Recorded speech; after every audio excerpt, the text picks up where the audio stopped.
오늘의 말씀 누가복음 16장 19절에서 30절까지 제가 봉독하겠습니다.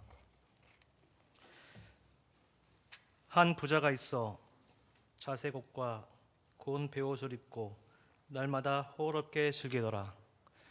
그런데 나사로라 이름하는 건 거지가 한 대 투성이로 그의 대문 앞에 버려진 채 그 부자의 상에서 떨어진 것으로 배불리려 하매 심지어 개들이 와서 그 헌대를 핥더라. 이에 그 거지가 죽어 천사들에게 받들려 아브라함의 품에 들어가고 부자도 죽어 장사되매 그가 음부에서 고통 중에 눈을 들어 멀리 아브라함과 그의 품에 있는 나사로를 보고 불러 이르되 아버지 아브라함이여 나를 긍휼히 여기사 나사로를 보내어 그 손가락 끝에 물을 찍어 내 혀를 서늘하게 하소서. 내가 이 불꽃 가운데서 괴로워하나이다. 아브라함이 이르되 너는 살았을 때에 좋은 것을 받았고 나사로는 고난을 받았으니 이것을 기억하라. 이제 그는 여기서 위로를 받고 너는 괴로움을 받느니라. 그뿐 아니라 너희와 우리 사이에 큰 구렁텅이가 놓여 있어 여기서 너희에게 건너가고자 하되 갈 수 없고 거기서 우리에게 건너올 수도 없게 하였느니라. 이르되 그러면 아버지여 구하노니 나사로를 내 아버지 집에 보내소서. 내 형제 5이 있으니 그들에게 증언하게 하여 그들로 이 고통받는 곳에 오지 않게 하소서. 아브라함이 이르되 그들에게 모세와 선지자들이 있으니 그들에게 들을지니라. 이르되 그렇지 아니하니이다. 아버지 아브라함이여 만일 죽은 자에게서 그들에게 가는 자가 있으면 회개하리이다. 이르되 모세와 선지자들에게 듣지 아니하면 비록 죽은 자 가운데서 살아나는 자가 있을지라도 권함을 받지 아니하리라 하였다 하시니라. 아멘.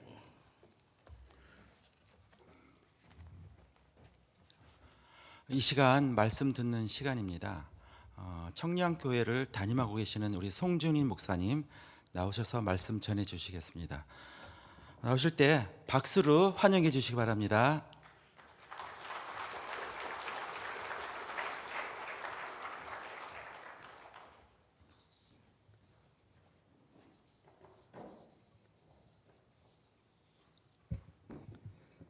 잠시 기도하고 말씀 나누겠습니다. 주님의 거룩한 날 하늘의 은총을 베푸시기 위하여 저희들을 예배의 자리로 인도하시고 오늘은 특별히 경기노회 남전도의 순회 헌신 예배로 우리 귀하고 보배로우신 승동교회 교우들과 함께 예배할 수 있도록 인도하심을 감사합니다. 이 시간 부족한 종을 보내주셨사오니 하나님의 말씀 들을 때 하나님께서 우리에게 들려주시는 하나님의 음성인 줄 알고 그 말씀 청종하여 그 말씀의 능력에 사로잡혀 순종하며 살아갈 수 있도록 은혜를 더하여 주시옵소서. 우리 구주 예수 그리스도의 이름으로 기도하옵나이다. 아멘. 오늘은 나사로와 부자와 나사로라는 제목으로 하나님의 말씀을 함께 나누고자 합니다. 너무나 친숙한 본문이어서 더 구체적으로 설명할 필요도 없지만 오늘 또 새롭게 우리에게 주신 은혜가 무엇인지 말씀을 귀 기울여 청종하시면 좋겠습니다. 우리가 살고 있는 이 세상은 불공평해 보일 때가 많습니다. 가령 선한 사람이 가난하게 살고 악한 사람이 부유하게 사는 것을 볼 때 특히 그런 생각이 듭니다. 그래서 때때로 부자와 나사로와 부자의 비유는 불공평한 세상을 바로잡는 정의로운 이야기처럼 그렇게 들립니다. 이 땅에서 가난하게 살았던 나사로는 천국에서 위로를 얻고 이 땅에서 호의호식하며 좋은 것을 누리며 살았던 부자는 지옥에서 고통을 받아 이 땅에서 이루어지지 않은 정의가 내세에서는 이루어진다는 이야기처럼 들리기 때문입니다. 그러나 과연 예수님께서 이 비유를 통해서 말씀하시고자 한 내용이 그것인지 다시 한번 수고해 볼 필요가 있습니다.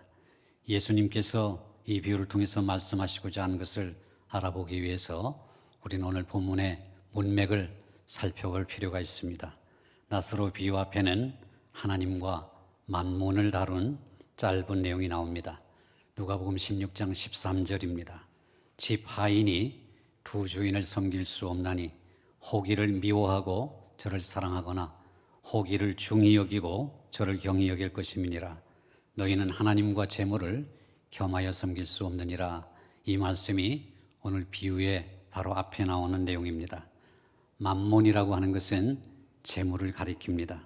혹은 돈이나 우리의 삶을 지탱해 주는 것이라고 하는 아람어에서 나온 것입니다. 이 말씀은 나사로 비유와 관련하여 만몬에 대해서 세 가지 중요한 사실을 우리에게 가르쳐 줍니다. 첫째는 예수님께서는 종이 하인이 두 주인을 섬길 수 없으니 너희가 하나님과 만몬을 함께 섬길 수 없다, 이렇게 말씀하십니다. 재물의 문제는 이것이 사람처럼 남을 지배하려는 힘의 여러 가지 속성을 지녔다는 것입니다. 재물은 우리의 삶을 유지하는 데 꼭 필요한 것입니다. 그리고 하나님을 섬기는 데에도 아름답게 사용될 수 있습니다. 그러나 이 재물이 있게 되면은 남을 지배하려는 강박이 늘 존재합니다. 재물을 불의한 만몬이라고 부르는 이유도 바로 필시 그 때문일 것입니다. 만몬은 하나님이 우리의 삶에서 갖고 계신 그 자리를 빼앗으려고 하는 속성이 있습니다.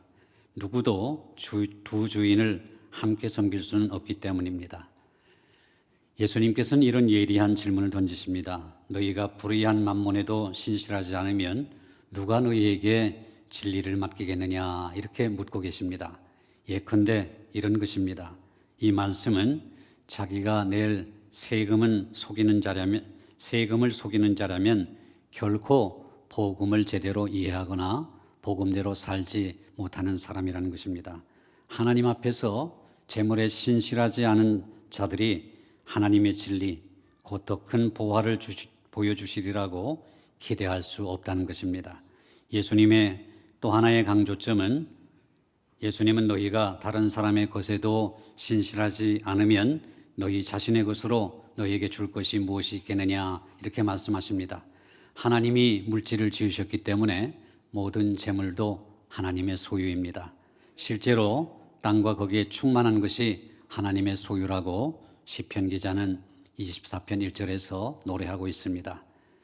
현대 자본주의에서는 성경의 이런 기본 원리가 낯섭니다. 도로를 달리는 자동차, 내가 사는 집, 내 주머니 속에 펜, 내 손목시계, 컴퓨터, 휴대폰 같은 모든 것이 다 하나님의 소유라고 하는 개념조차가 낯설게 느껴집니다. 나는 다만 그것을 관리하는 청지기일 뿐인데 마치 우리가 그것들의 주인인 것처럼 살아갈 때가 많습니다. 돈과 하나님을 다룬 내용에 이어서 누가복음을 쓴 누가는 돈을 사랑하는 바리새인들에 대해서 이야기합니다. 오늘 본문의 바로 앞에 나오는 내용입니다. 누가복음 16장 14절과 15절입니다. 바리새인들은 돈을 좋아하는 자들이라 이 모든 것을 듣고 비웃거늘 예수께서 이르시되 너희는 사람 앞에서 스스로 옳다는 자들이니 너희 마음을 하나님께서 아시나니 사람 중에 높임을 받는 그것은 하나님 앞에 미움을 받는 것이니라, 이렇게 말씀합니다. 누가복음의 기록자인 누가는 바리새인들을 향해서 대놓고 바리새인들은 돈을 좋아하는 사람이라고 이렇게 지칭하고 있습니다. 그 바리새인들은 예수님의 이 말씀을 들었을 때 예수님의 말씀을 비웃었다, 콧방귀를 꼈다는 것입니다. 그러니까 이 중동에서는 이렇게 비웃는 행위를 코를 치켜든다, 이렇게 표현합니다. 머리를 조금 뒤로 젖히고 흥 하면서 콧방귀를 끼는 그런 모습으로 묘사하고 있는 것입니다. 돈을 좋아하던 바리새인들은 예수님의 이 말씀을 듣고 공공연히 거부 반응을 보인 것입니다. 이런 배경을 두고 나사로와 부자와 나사로의 이야기가 나왔습니다. 한 부자가 있었지요. 그는 자색 옷과 고운 베옷을 입고 날마다 호화롭게 잔치를 즐겼습니다. 제멋대로 살아오면서 오직 자기 자신에게만 관심을 쏟는 부자를 짧고도 훌륭하게 묘사한 대목입니다. 자색 옷은 엄청나게 비싼 옷으로 진짜 부자들만이 입을 수 있었던 옷입니다. 이 사람은 자기가 부자라는 사실을 모든 이들에게 확실하게 알리고 싶었던 것입니다. 말하자면 그는 날마다 금으로 도금이 된 캐딜락을 몰고 그렇게 달리고 싶은 충동을 이기지 못했습니다. 그는 최신의 유행에 환장한 사람으로서 자신이 부자임을 과시하고 싶은 욕구가 충만했습니다. 그는 겉옷만 그런 값비싼 자색 옷을 입은 것이 아니라 속옷까지도 가는 배옷을 입었습니다. 가는 배옷이라고 하는 것은 최고급 속옷을 만드는 데 사용되는 이집트산 면직물을 가리킵니다.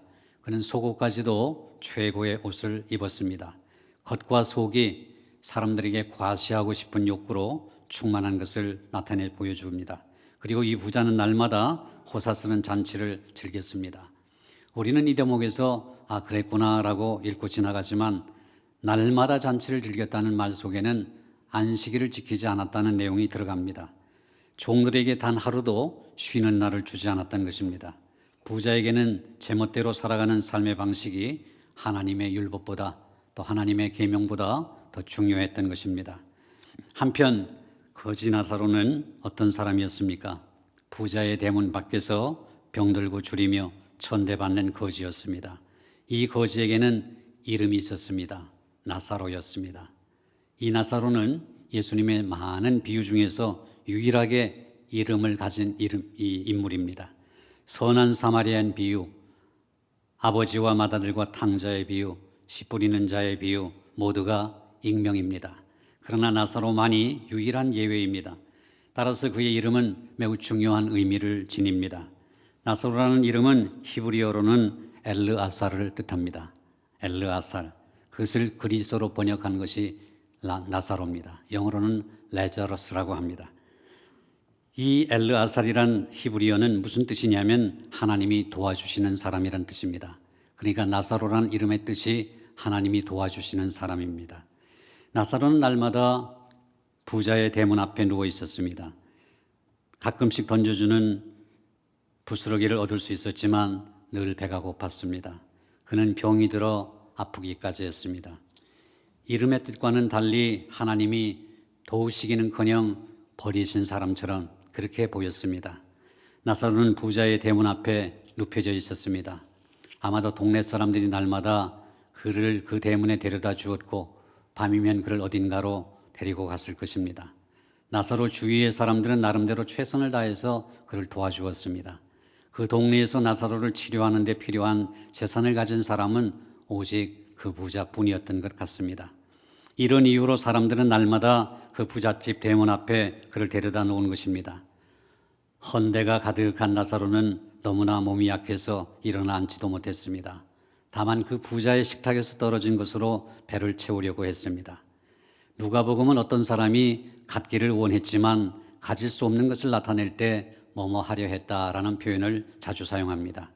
그러니까 나사로는 부자의 식탁에서 떨어진 것으로 배를 채우려고 했다 하는 것으로 보아서 채우려고 했지만 어림없었다, 채우지 못했다 이런 것을 나타내 보여줍니다.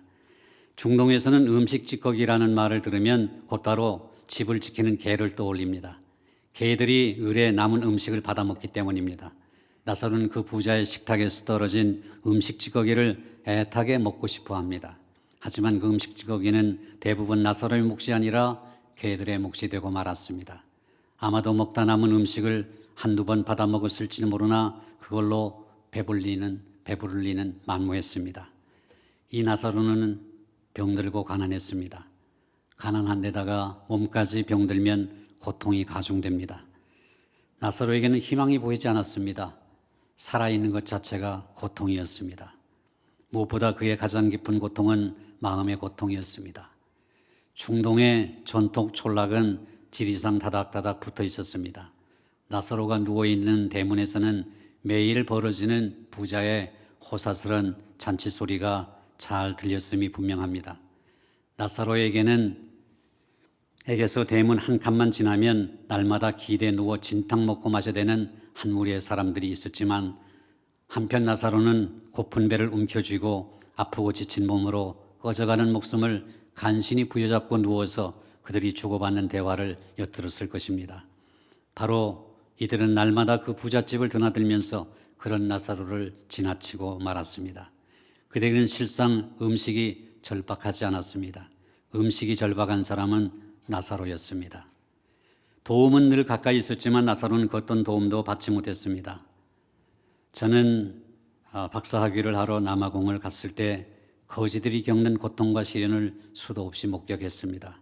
그래서 이 장면의 역동성을 어느 정도 간파할 수 있습니다. 저 역시 중학교 시절에는 먹을 것이 없어서 많이 굶었습니다. 그래서 가난이라고 하는 것, 배고픔이라고 하는 것이 얼마나 견디기 힘든 고통인 줄로 압니다. 우리가 동정심을 억누르면 살아가기가 비교적 쉽습니다. 거지는 우리 주변에 늘 있습니다. 그것도 아주 많이 있습니다. 지구상에서 굶주리는 사람의 수가 약 8억 5천만 명 정도가 된다고 합니다. 하루에 일불 약 1,300원, 1,000원 내지 1,300원이 없어서 굶주리는 사람의 수가 8억 5천만 명이나 된다고 합니다. 그 사람들을 어깨를 나란히 대고 일렬로 이렇게 줄을 세우면 지구를 13바퀴 돈다고 합니다. 그러니 얼마나 많은 사람들입니까? 다닥다닥 어깨를 붙여서 일렬로 세웠는데 하루 한 끼 제대로 못 먹는 사람의 수가 지구를 13바퀴 돈다고 하니까 어마어마한 숫자입니다. 이처럼 우리가 도와줘야 할 사람들은 세상에 너무나 많습니다. 그러나 우리가 가진 자원은 한정되어 있습니다. 그래서 그 많은 거지들에게 더 이상 눈길을 주지 못합니다. 이런 경우에 동정심을 줄이는 것이 해결책이요 생존 전략일 수 있습니다. 어쩌면 이것이 부자에게 일어난 일인지도 모릅니다. 살 수 있는 가장 비싼 옷을 걸친 한 부자가 날마다 잔치를 벌이며 담으로 에워싸인 구중궁궐 같은 집에서 살았습니다. 그는 당연히 자기 집과 재산을 지키려고 사나운 경비견을 키우며 먹였을 것입니다. 그 개들은 배불리 먹었지만 나사로는 그렇지 못했습니다. 여기서 이 이야기의 여러 핵심 중 하나가 드러납니다. 오늘 본문은 이 개들을 언급하며 이렇게 말합니다. 심지어 개들이 와서 그 헌대를 핥더라 이렇게 되어 있습니다. 우리말 번역은 영어 번역의 전통을 따랐습니다. RSV라고 하는 Revised Standard Version이라고 개정 표준역을 보면은 이렇게 번역되어 있습니다. Moreover, the dogs came and licked the sore. 더구나 개들이 와서 licked his sore, 그의 상처를 핥았다. 더구나 개들이 와서 그의 상처를 핥았다. 이렇게 번역되어 있습니다. NIV 새 국제역에서는 even the dogs came, 개들조차 와서 심지어 개들까지도 와서 licked his sore, 그의 상처를 핥았다. 이렇게 되어 있습니다. 그러니까 우리말 번역이 개들도 와가지고 그 헌대를 핥았다. 심지어 개들까지 와서 헌대를 핥았다. 영어 번역의 전통을 따랐습니다. 그러나 개들이 부자와 함께 나사로를 심히 괴롭혔다는 번역은 잘못된 번역입니다. 그리스 원문을 찾아보면 다른 해석을 우리에게 보여줍니다. 개들이 부자와 합세해서 그 나사로를 괴롭힌 것이 아니라 헬라어 번역에서는 심지어 더구나가 아니라 그러나로 시작합니다. 그러나 개들은 와서 그의 상처를 핥았다. 개들은 부자 편이 아니었습니다. 나사로 편이었습니다. 부자는 나사로를 괴롭혔지만 그러나 개들은 와서 그의 상처를 핥았다. 이렇게 번역하는 것이 성경 원어의 뜻입니다. 개들의 행위가 부자 주인의 행위와 상반된다는 것을 보여줍니다. 개들이 나사로를 괴롭히는 부자에게 합세하지 않았음을 강조하는 것입니다. 이 대조가 그리스어 원어에서는 분명하게 나타납니다. 그리고 이 이야기에서 매우 중요합니다.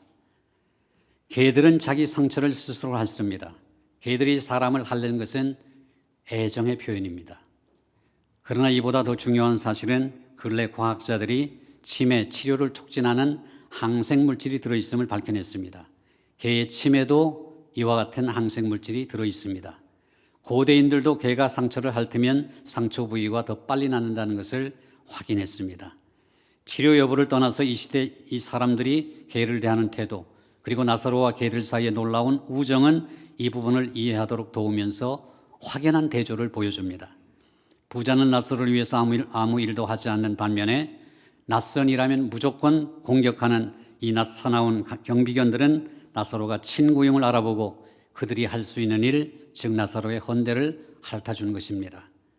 나사로는 날마다 파리들이 들끓는 뜨거운 열기 속에서 길바닥에 누워 있습니다. 개들은 이런 나사로를 다 힘껏 함께 도와주었습니다. 중동에서 개는 애완동물이 아닙니다. 성경의 다른 곳에서도 개를 좋지 않은 시선으로 보면서 종종 돼지와 연계해서 언급합니다. 초기 유대교 전승은 개를 돼지와 맞먹는 부정한 짐승으로 여겼습니다. 사도들의 교훈집인 미슈나는 이렇게 말합니다. 돼지를 아무 데서나 키워서는 안 된다. 개를 키우려면 사슬로 묶어 놓아야 한다. 이렇게 되어 있습니다. 이런 개들은 흔히 경비견을 가리킵니다. 나사로와 함께 등장하는 개들도 길거리를 떠돌며 음식 찌꺼기를 먹는 야생 개일 수도 있을 것입니다. 그러나 그런 경우라면 부자의 종들이 찾아오는 손님들을 생각하여 멀리 쫓았을 것입니다. 이 아름다운 장면은 나사로라는 사람의 관계에 관해서 많은 것을 묘사해 줍니다. 예수님은 나사로와 부자의 비유에서 간결한 필지로 나사로의 온유한 영혼을 분명하게 묘사하십니다. 나사로는 고통을 겪으면서도 자신과 화평을 누리고 심지어 개들과도 화목하게 살아갔습니다. 한 성경 주석가는 이렇게 주석하고 있습니다. 나는 개들이 나사로의 헌대를 핥은 것이 그를 편하게 해주고 그의 고통을 덜어주었음을 이해한다. 이것은 말도 못하는 짐승이 그에게 동정을 느끼고 오히려 인간보다 더 그를 돕고 보살펴 주었음을 우리에게 일깨워준다. 나사로는 벌거벗었으며 개들에게 받은 것만이 그를 위한 유일한 의학적 처치였다. 이는 부자가 나사로에게 눈길 한 번 주지도 않았고 아예 거들떠 보지도 않았음을 보여준다. 결국 부자의 상태와 나사로의 상태를 비교해 보면 부자는 자색 옷과 가는 베옷을 입었지만 나사로는 벌거벗고 헌대가 가득했음을 본다. 부자는 날마다 잔치를 벌여 호의호식했지만 나사로는 빵 조각이라도 얻기를 갈망했다. 부자는 많은 종들이 시중들며 그의 모든 필요를 채워주었지만 나사로에겐 종은 없었고 오직 개들만 있었다. 나사로와 부자의 비유는 이렇게 이어집니다. 그 거지가 죽어 천사들에게 붙들려 아브라함의 품에 들어갔다. 그리고 그 부자도 죽어 묻혔으나 그는 음부에서 고통 중에 그의 눈을 들어 멀리 아브라함과 그의 품에 있는 나사로를 보았다. 한마디로 요약하면 이 땅에서의 형편이 역전되어서 거지 나사로는 천국에 갔고 부자는 지옥에 갔다는 것입니다. 이 이야기는 신약의 욥기라고 불러도 타당할 것입니다. 욥은 부유했지만 모든 것을 잃었고 고난을 겪었습니다. 그러나 결국에는 이 땅에서 다시 회복되어서 갑절의 형통을 누렸습니다. 물론 7 아들과 딸 셋을 잃었고 똑같은 사람을 다시 되살리지는 못했지만 똑같은 숫자의 아들들과 딸들을 두었습니다. 그리고 재물은 2배나 늘었습니다. 그러니까 욥은 이 땅에서 고통의 대명사로 쓰이지만 이 땅에서 그는 보상을 받았습니다. 그러나 나사로는 어떻습니까? 이 땅에서 굶주리고 병들었습니다. 고통 가운데 결국 이 땅에서 회복되지 못하고 죽었습니다. 이 이야기는 고난의 신비를 우리에게 완전히 알려주지는 못하지만 욥기를 넘어서는 중요한 진전을 우리에게 보여줍니다. 이 이야기 속에는 세상의 부가 공평하게 분배되지 않는다는 사실이 들어 있습니다. 부자와 힘 있는 자들은 자신만을 위해서 경제적 자원을 낭비하지만 가난한 자들과 힘없는 자들의 눈물은 무시당하기 일쑤입니다. 나사로가 위로를 얻으려면 내생까지 기다려야 했습니다. 그런 점에서 이 비유는 우리가 살고 있는 이 세상의 모습을 그대로 반영합니다. 하지만 하나님의 나라가 이 땅에 임하기를 구하는 우리 믿음의 사람들은 이 비유가 보여주는 부조리한 세상과 죄로 인해 오염되어 왜곡된 세상에서 경제적 평등을 촉진하라는 도전을 받아야 합니다. 이 이야기는 우리로 하여금 하나님의 정의가 결국에는 이루어진다는 확신을 갖게 하기에 충분합니다. 끝으로 이 비유 전체에 흐르는 나사로의 침묵은 아주 인상 깊습니다. 그는 하나님이 이 세상에서 부를 분배하는 것이나 부자가 그 재물을 남용하는 것에 대해서 불평하지 않습니다. 내세에서는 자신과 부자의 위치가 바뀌었지만 나사로는 이를 고소하게 생각하거나 또 기뻐하지도 않습니다. 또 음부에서 자기 시중을 들어달라거나 그를 대신할 사자를 세상에 보내달라는 부자의 요청을 받았을 때에도 항의하지 않았습니다. 누가 진정 하나님께서 도우시는 자입니까? 부자입니까? 거지 나사로입니까? 하나님이 도우시는 자 엘르아살, 나사로, 그가 바로 진정 하나님께서 도우시는 자였습니다. 그렇다면 오늘 본문의 서두에서 우리에게 주는 교훈이 무엇입니까? 이 비유의 주된 초점은 거지가 천국 가고 부자는 지옥 간다는 것은 결코 아닙니다. 오히려 우리가 삶에 다가온 은혜와 고통에 대해서 어떻게 반응해야 하는 것입니다. 우리가 삶에서 마주하는 사건들에는 의미가 없는 것이 없습니다. 우리는 그 사건들에 반응하는 방식을 통해서 그 의미를 간파하기도 하고 때로는 못하기도 합니다. 중요한 것은 우리가 삶에서 받은 좋은 선물이나 겪는 고통이 왜 우리에게 있어야 하는가가 아니라 그것을 가지고 어떻게 해야 하는가 하는 것입니다. 부자는 좋은 것을 받고도 여기에 대해 방종으로 반응했습니다. 다른 이들의 곤고한 처지를 돌아보지 않았습니다. 부자는 교만했습니다. 특권의식에 사로잡혔습니다. 그의 부유한 재물을 주신 하나님께 감사하기는커녕 오만함으로 응답했습니다. 반면에 나사로는 오랜 고난에도 불구하고 인내와 온유함으로 응답했습니다. 나사로는 말 못하는 개들과 친구가 되었습니다. 그를 날마다 부자의 대문 앞에 데려다주는 친구들에게도 분명히 감사를 표했을 것입니다. 나사로라는 이름은 히브리어로 엘르아살이라고 했습니다. 그 뜻은 앞에서 말씀드린 대로 하나님이 도우시는 자였습니다. 진정 하나님이 도우시는 자는 누구입니까? 나사로가 이 생에서의 고난에 보인 반응과 내 생에서 보인 반응을 볼 때 하나님은 분명 그와 함께 하셨고 그를 줄곧 도와주셨습니다. 그는 진정 엘르아살이었습니다. 부자는 사실상 살아가는 동안 하나님의 도움을 거부했습니다. 그에게는 돈이 있었습니다. 그 돈으로 모든 것을 할 수 있다고 생각하며 살았습니다. 그러나 돈으로 할 수 없는 것이 있었습니다. 그의 돈이 그가 지옥으로 가는 것을 막지 못했습니다.